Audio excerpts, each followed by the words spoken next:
Welcome to Something Positive for Positive People. I'm Courtney Brain.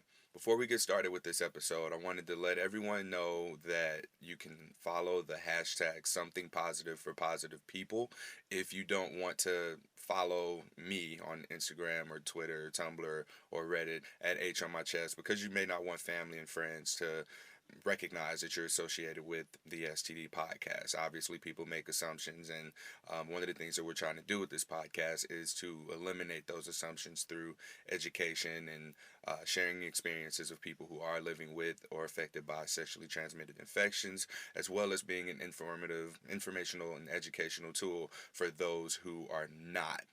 This was a great disclosing tool. It's a great tool for helping people get in contact with the resources and support groups, dating groups, interest groups, and that's what it's really turned into. I get a few messages from people who don't follow me on social media, which is perfectly understandable, just because they may not be at a place to have to explain to someone who may ask, "Oh, why do you follow this podcast?" And people just make that assumption that you might have an STD. So the hashtag Something Positive for Positive People is what I use when I post, so you can keep up with the latest show information, when episodes are going to be posted. I put as much as I can about what the descriptions of the episodes are, so if you're looking for an episode or a useful resource, you can just follow that and scroll through. You guys use it as well. If you have any stories that you want to share or you want to shout me out, whatever the case may be, use that hashtag. And I'm on all social media except for Facebook at H on my chest.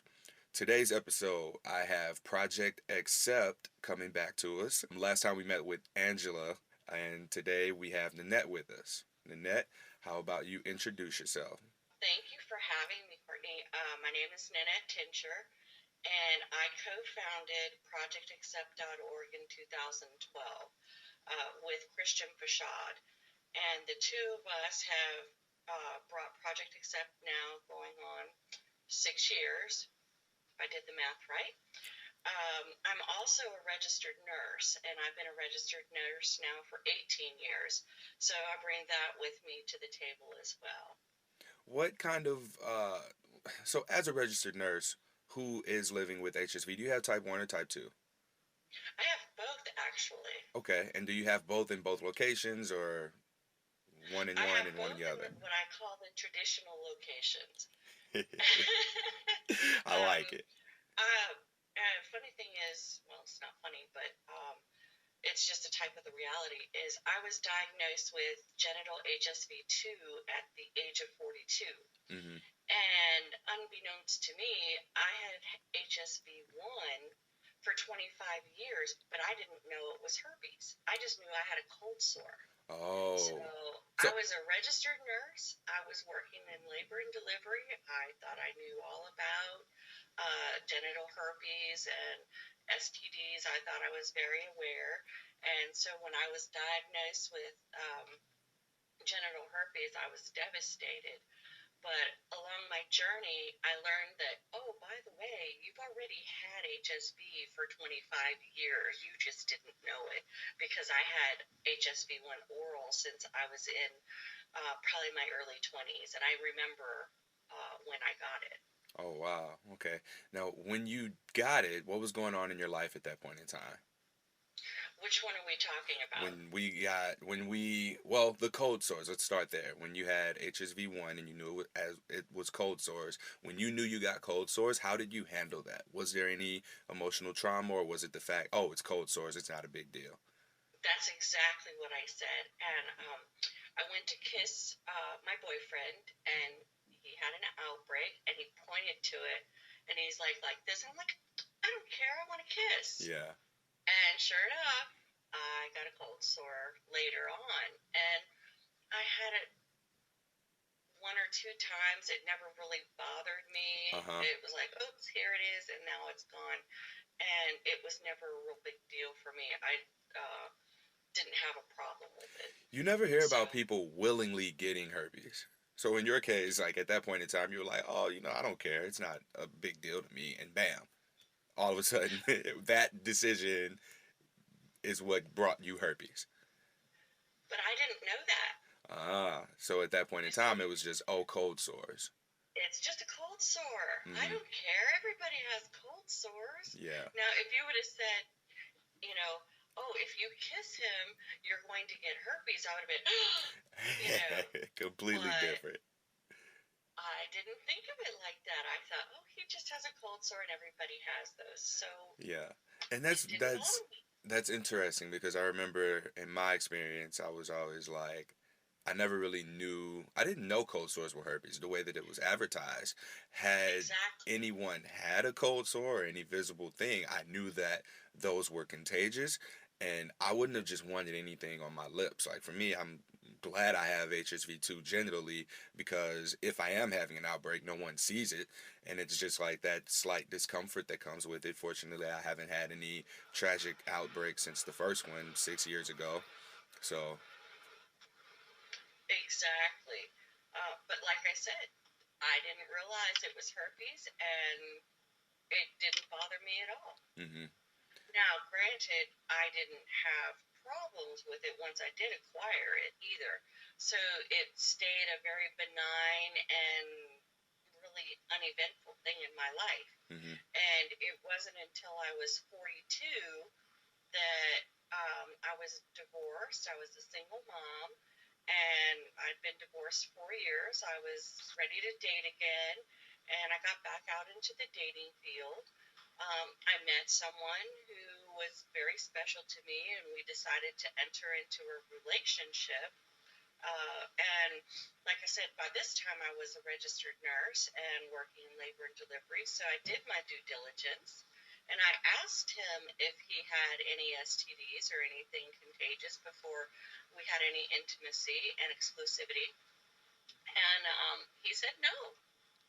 So I didn't think anything of it. I trusted him. Um, we were in a relationship together. We were exclusive. I felt he had my back. I had his back.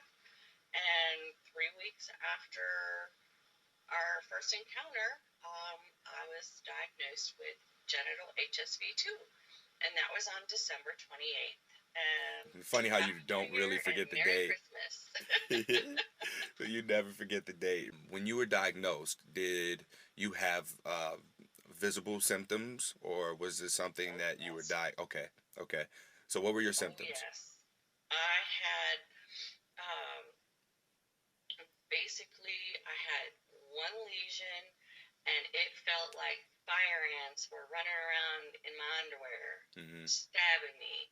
It was horrible. And I'm like, what is this?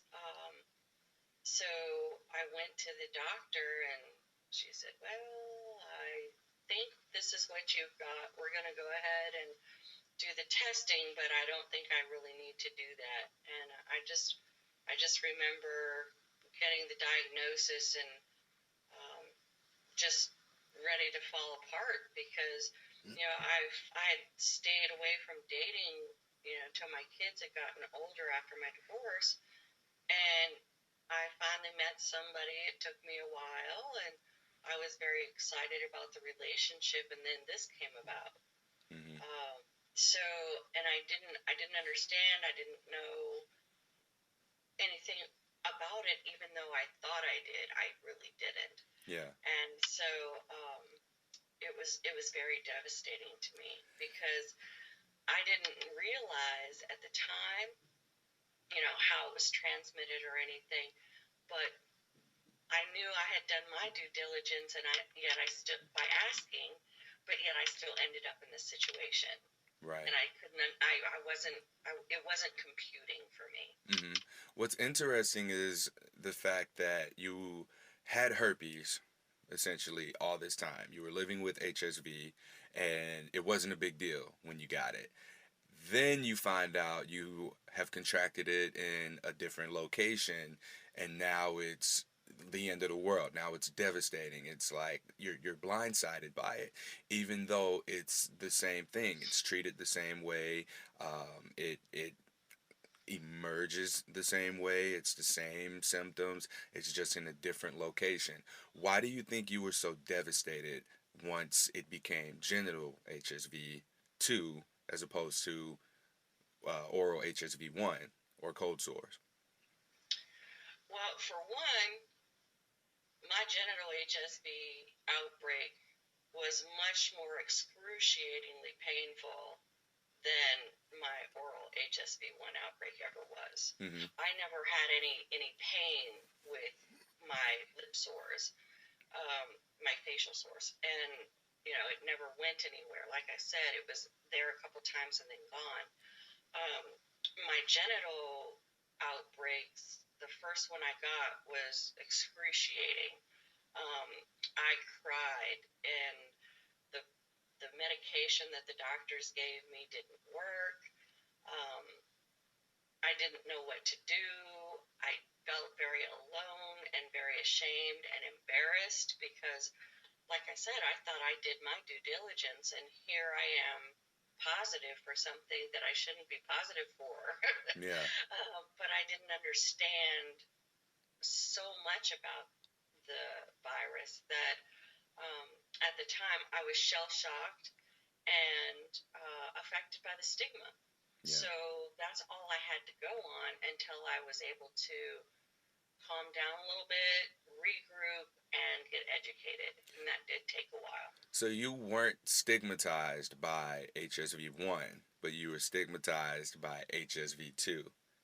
Correct. And what does the stigma, what does it say to you? I mean, everyone has their own interpretations of it. Overall, it's you're nasty, you're embarrassed, you sleep around with a lot of people, you're gross, you're disgusting. That's typically what the stigma is. But I mean, given that you're a little more experienced with this than I am, do you find that it's any more than that, or am I being over the top in making all of those statements? Oh, no, you're very on target. The other thing is that I'm dirty. Dirty. There are a lot of folks that when they were first diagnosed, they feel dirty, regardless of how they acquire it, whether they knowingly were with somebody who knowingly had it, or that somebody misled them or didn't disclose to them and they ended up with it. We all have this, oh my goodness, I'm no longer pure or clean, but that I'm dirty now, I'm Right. tainted. And I lived that for a little while. It was very tough to overcome. And it's like you said, you did your due diligence, you got tested, you asked partners if they'd been tested, and the more experiences I hear, I'm deciding that herpes is just that tricky of a virus. There's really no 100% definitive way of knowing that you're protecting yourself from eventually being exposed to the virus. I mean, all we do is know after the fact that we've been exposed. Yes, exactly. And also because of the outdated information from years ago. And when I was first diagnosed, it was still relatively new. Valtrex was still a trademarked drug. They were still under patent, so no one could give out generic formularies. And some of the research that was coming out about HSV transmission was generated during those Valtrex trials, such as the asymptomatic shedding. And what I've learned in the last few years is that at that time, there are still many physicians who did not buy into the asymptomatic shedding. And real quick, the asymptomatic shedding is shedding without symptoms. That's correct. Where the virus is active, the virus is transmittable, but yet you are showing no outward symptoms Right. So that what we're you're aware of. so for anyone who's just now listening, what we're saying here is it is possible to infect a person if you have no outbreak, if you don't have visible symptoms, if you don't have if there's no sensations. You can think you're perfectly fine and in the clear of an outbreak, but still infect someone else with HSV. That is correct. And at the time, just 10 years ago, um, 11 or so, that that thought process was still in question. People, or even the healthcare providers, were not truly on board with all of the research. And of course, fast forward another decade, and asymptomatic shedding is now, regularly referred to, and as well as HSV1 and HSV2 can be anywhere. Hmm. So there's a lot of changes in the last 10 years. Yeah. And when you say anywhere, I'm speaking to the people that I've spoken with. I know someone who, the herpes whitlow on your hand, that's common. Well, not common, but that is one place herpes can go to. Herpes can go into your eye. You can have herpes in your gums. You can have herpes on your ankle, on your stomach, on your abdomen, even. So it's not like herpes is strictly a sexual transmitted disease. It's also, I mean, it's what we refer to as a skin to skin virus because it can be spread so many different ways. And one of the things that I think helps with people being able to deal with the stigma is to understand that you did not just get herpes by doing what you would consider to be a shameful act. Oh. That's like perfect timing too. There's this movie where don't be a menace to society while drinking your juice in the hood, and at random points throughout the movie, they make a point, and there's something that goes message. So that's clutch. I gotta leave that in there. I'm leaving that in. But Okay. yeah, I think we have to shift into a direction of understanding that this can be contracted more than just sexually. Granted, it is more commonly contracted via intimacy, whether it be kissing or sexually. But at the same time, like there are other ways that need to be considered. Absolutely. And you mentioned herpes whitlow. Uh, I didn't realize it, but I had herpes whitlow too. Wow, wow. It was I was diagnosed with eczema Uh huh. when I was a teenager, and they gave me Zovirax cream, Which is and it was on my left hand, on my outer two fingers, and I don't know, how I contracted it or what have you, but herpes whitlow is HSV. Now, you will hear um, that there are 8 viruses in the herpes family. So they'll say, well, this is herpes whitlow and, HSV is different. No. and Um, mono and chicken pox and right. shingles. Mono and chickenpox are different viruses, but the herpes whitlow, which can be anywhere on your body, not just your hand, but anyway, it can be anywhere. It's HSV, specifically HSV, can be anywhere. It's not just on your mouth or your genitals. It can be anywhere. It can be on your arm, it can be on your hand, it can be on your leg, it can be on your back, your torso. So I know a friend of mine gets an outbreak on her forehead. Oh, So I'd be um, pissed if herpes was on my back because that didn't come from me. right. uh, so so um, a lot of people um, have herpes, but they don't know it hmm. because they disassociate it because it's not in that location that you would traditionally think of herpes as being. So, Yeah. um, So would you be able to? So what we're kind of saying here is you could confuse herpes for something else in another location. So if my arm has a rash and it looks like a small cluster of blisters, just as the herpes virus does, or there's a small lesion somewhere, I'm not gonna think, oh, that's herpes. I'm gonna think maybe eczema. exactly, Okay. exactly.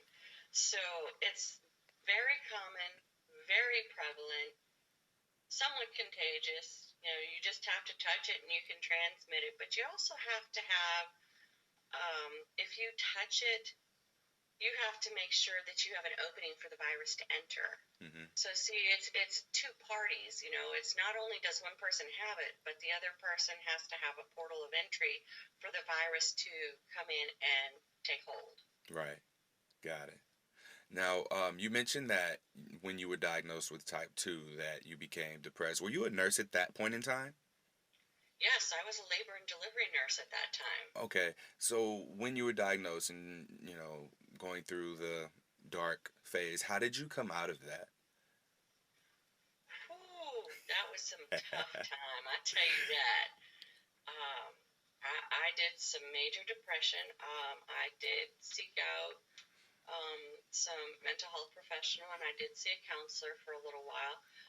Because at the time there was just a lot of things going on. So it wasn't just that, but I also felt that that was part of the reason that I needed a little bit of guidance at the time. And so I made sure to take care of myself, try to get as much sleep as, not stay out late, not stress out because stress is a major contributor for outbreaks. Unfortunately, I didn't really understand the medication very well, and my outbreaks were boom, boom, boom. For the first year, I mean to tell you, they were like clockwork with my menstrual cycle. So my trigger was hormones.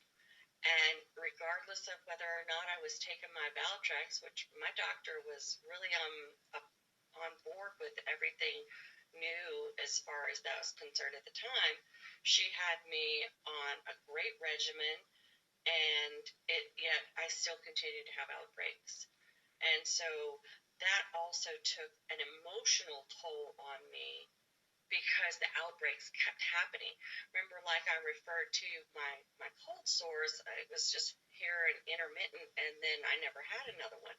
Well, with my genital HSV, it just kept recurring, and it was very painful. Granted, after the first one, they always say the first is the worst, and in my case, it pretty much was. However, the subsequent ones were pretty bad too. Yeah. And so for the first year, I was taking my medication every day.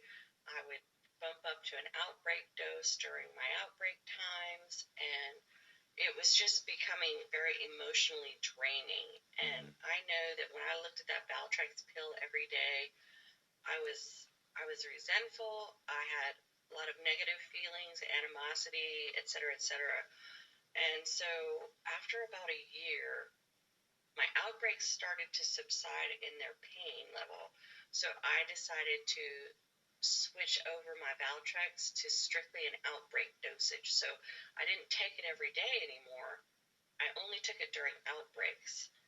And believe it or not, my emotional outlook actually improved because I felt like that Valtrex pill was a everyday reminder that I was dirty. We're going to continue to play into that stigma again. I wasn't clean anymore. I had a reason to be ashamed, and there were other things playing into um, my playbook in my head that just exacerbated those thoughts. Yeah. So once I dropped down to taking the Valtrex only for outbreaks, my emotional outlook somewhat improved. I mean, I still had outbreaks, and they still weren't very fun to have, but they were um, they were not as severe as they had been the first year, and the medication did seem to help when I did have them. Yeah. So that second year, I was able to, I want to say, get a grip. Okay. What one important takeaway from everything you just said is that you recognize that there were other things going on in your life that contributed to the emotional drain of having herpes. Like when you didn't have to look at that pill every day and remind yourself, oh, I have herpes, I have herpes, that was something that helped. You started to sleep more. And were there other things that you did? You said there were other things going on in your life that you needed to also step back and take a look at, right? Yes. By this time, my relationship with the person who gave me HSV, um, we had progressed to becoming engaged, and we were living together. So the stress of that, um, I felt that there were things in our relationship aside from that he never would talk about it, by the way. Yeah. Um, How did he take it and when you told him? When you told him that you tested positive for HSV-2, what was his response? oh, oh, I still remember. Uh, it was my first New Year's Eve with a date in since my divorce, and we were going out to celebrate our new relationship and looking forward to the new year, what all the new year was bringing. And like I said, my diagnosis date was December 28th. So for 2 days, I held it in and cried. I just cried. I cried for 6 months, I think, but I cried. And so on New Year's Eve, the the plan was to go to his house, and then we were going out from there. We had plans to go to a party there. And so when I got to his house, yeah, I don't have a good poker face, and he's like, "What's wrong?" And I was like, "Oh, blah, blah, blah," and I just started bawling. So there went the whole out, makeup and everything. I was just a hot mess. Well, you knew where it came from, and you were more embarrassed, ashamed, and worried about what he would think. And if beforehand, like we said, herpes is tricky, but I would assume had I gotten tested and not had any issues until a new partner came into my life, it's easy to assume that it came from that partner. So for you to come in and just be bawling like that, what was going through your mind? Were you just worried that you might have given it to him? Yes, and I thought I didn't know enough to know. Hmm.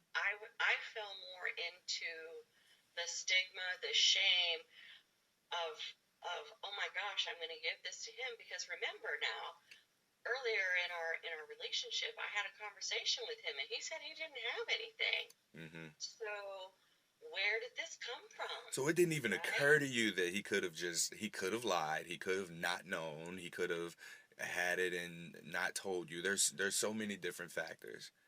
Right, but I didn't think like that because we were so tight and I respected him and I had his back and I was honest with him.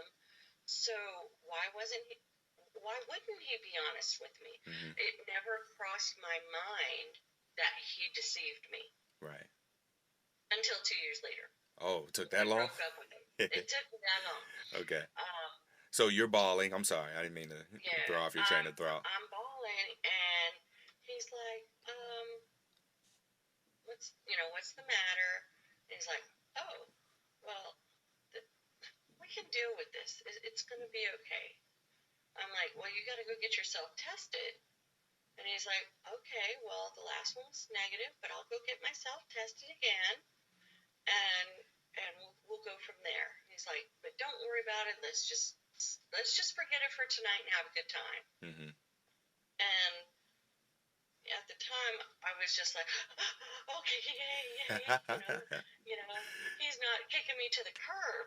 Yeah. And you know, when the euphoria wears off and the light bulbs start to come on, And you start to sober up. yeah, the real story starts to kind of piece itself together once you kind of break through the fog. Um, I feel very lucky in that I know where mine came from. Many people don't have that option, though.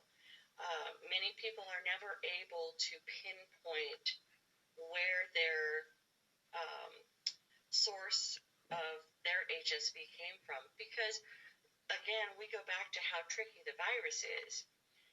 I was, if you want to say fortunate, I was fortunate in that number one, I had been tested 6 months earlier by my OBGYN, and I had come back up for HSV1, which was the cold sore. And so I just kind of blew that off.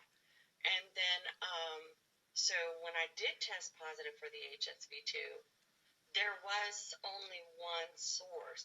But because he had lied to me and I wanted to believe him, my emotional state didn't process everything. I was in conflict, because I was so emotionally overwhelmed. I had to get through some of the emotional response to be able to put together all the pieces. Hmm. And at that time, he was my support person because he was my partner.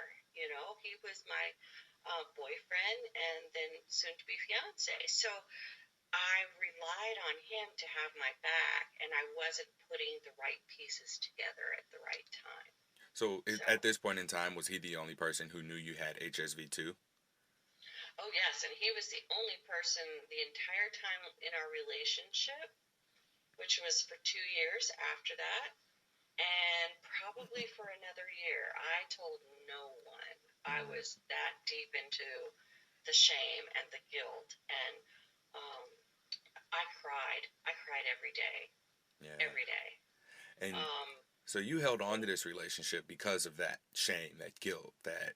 yes, And yes, there was.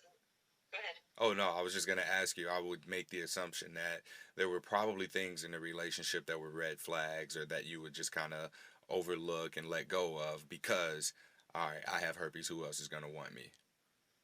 Huge red flags. I mean, the size of a football field, but I was like, oh, that's okay because nobody else will want me. So, Mm-hmm. do I want to be alone or do I want to be with this person who is willing to be with me because I have herpes? Yeah.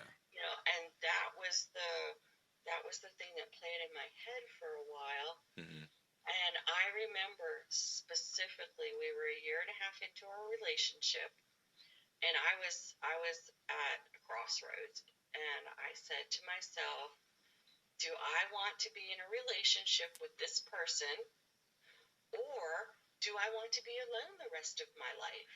Wow. Because That's not where I because thought that was going. yes, that is how much the stigma played into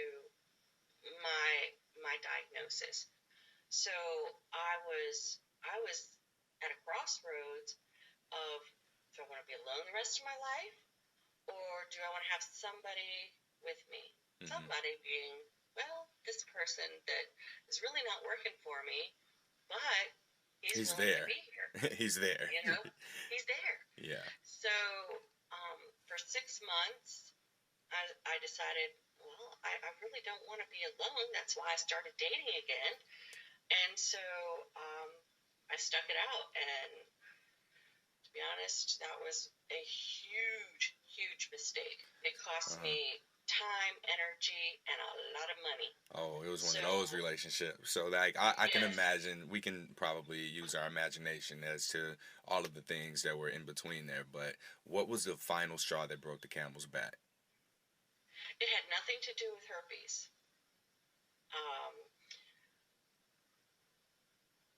hmm. I feel like it might have been something small, like he didn't unload the dishwasher and you just blew up on him. No, like I said, there were other issues in the relationship, and he had other issues that I had a harder time dealing with Mm-hmm. than the HSV. It was kind of like put on the back burner. But there was a situation that we thought we had worked through, and it came back again, and then the third time. And when it came back around the third time, I said, I'm done. We're Mm-hmm. not doing this again. And I said, you need to go. Bye. Oh, so you kicked him I out of would. your place. Oh yes, I Oh, so kicked him to that the that just curb. adds to the story now. Yes, I kicked him to the curb, Uh-huh. and um, I just sat in my house and said, I'm going to be alone the rest of my life. And that's Yeah. just pretty much it. I was the single mom, and I didn't want to be a single mom, but I didn't have a choice. Um, my daughter went to school that morning, and I told him he needed to just take a hike and get the heck out. And he didn't believe me, Mm-hmm. and I literally had to threaten to call the law on him. Oh, okay. And then That'll he got do up and left. it. That'll do it. Uh, Mm-hmm. so you get him to leave. He's gone. Now what? It's you and your daughter. You're a single mom. You're newly out of. Well, you guys never made it to getting married, right? You were just That's engaged. correct. Okay, so you're now out of an engagement. What are the next steps for you? Well, I had to, pull myself together. And this is a very poignant part of my story is, granted, I did ask him to leave, and that I felt the relationship was finished. However, we did have some conversations after that time, and I found out that he was dating within a few short weeks after um, our breakup, and I was on the phone with him, and I said, you're telling me that I matter this much to you, but yet you're already out there dating, so I really don't believe I'm that important to you. And I said, and by the way, are you telling her that you have herpes? Because, by the way, um, his test did come back positive a week later after I told him, but in in hindsight, I don't think he ever went to get tested. I never saw the test results, and we proceeded as it was. So um, I knew he was positive, but we never talked about it. Even when I would try to get him to talk about it, he wouldn't talk about it. So when we had broken up and we were on the phone and I knew he was dating somebody, I was like, "Oh, are you going to tell her?" He goes, "Why do I have to tell her?" Oh. And that was the very moment that it was like a slap in the face. Like, he knew and he didn't tell me too. So Did you our confront him whole about that? relation, what's that? Did you confront him about that specifically? Like in that moment, now you know. Oh, you're not telling people. Did you not tell me? Did you know and not tell me? I didn't. I was so angry at his response and he was being so selfish at not telling her. I was more upset that he wasn't telling her than the fact that he lied to me. Mm-hmm. It didn't even cross my mind until later. I'm like, hey, wait a minute. That means he didn't tell me. Yeah. Duh. Another light bulb went on. So I'm a slow learner, but I do catch a clue every once in a while. Wow. Moving past that, so we're approaching the ending of this episode. We'll go on and do a part two where you and I talk more about some of the things that we talked about before going on the podcast. Like, I want to talk more about your professional experience as a nurse. I want to talk a little bit about Project Accept and then some of the group stuff that we talked about. So we can wrap up here, like with your personal experience. What you feel needs to be said at this point. All I want from you now is just to know. After that situation, leaving that situation, so essentially you were with someone because you had herpes, and rather than being alone, being with someone shitty was even what seemed to you like a much better idea. And you've gone through the emotional stages of like, oh my god, I'm the one who did this. Like, you put yourself in front of the gun, essentially. Like, you took blame. You're like, no, it's me, I'm sorry. And then come to find out, that may not have even been the case. Right, right. And in my dealings with the groups and talking to so many people, um, it's very common, just from my perspective and my viewpoint, that women internalize it and do a lot of self-loathing and self-blame, where men, when they're diagnosed, they are more lashing out and angry.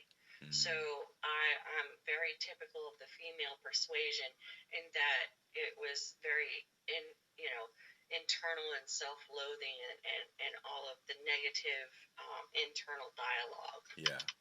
The self harm that it does is what's most um I don't know the word I'm looking for here.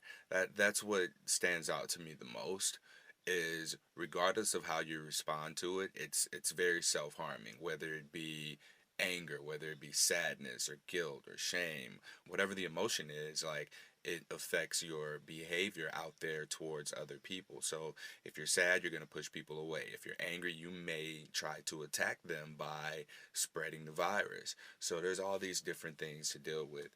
To wrap up here, what would you say is the greatest takeaway from your experience?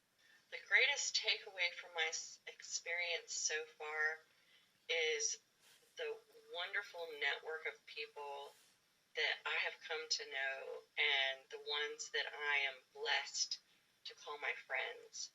Had it not been for my HSV diagnosis, my HSV-2 diagnosis, I probably never would have encountered and met these wonderful people that Mm-hmm. have helped me on my journey and to getting to where I am today. And not all of them are still my friends, which makes me sad, but there's been countless people that I can honestly say have been a very blessed influence in me getting to a much better place in my head and in my world. Yeah, and that's a great climax to segue into.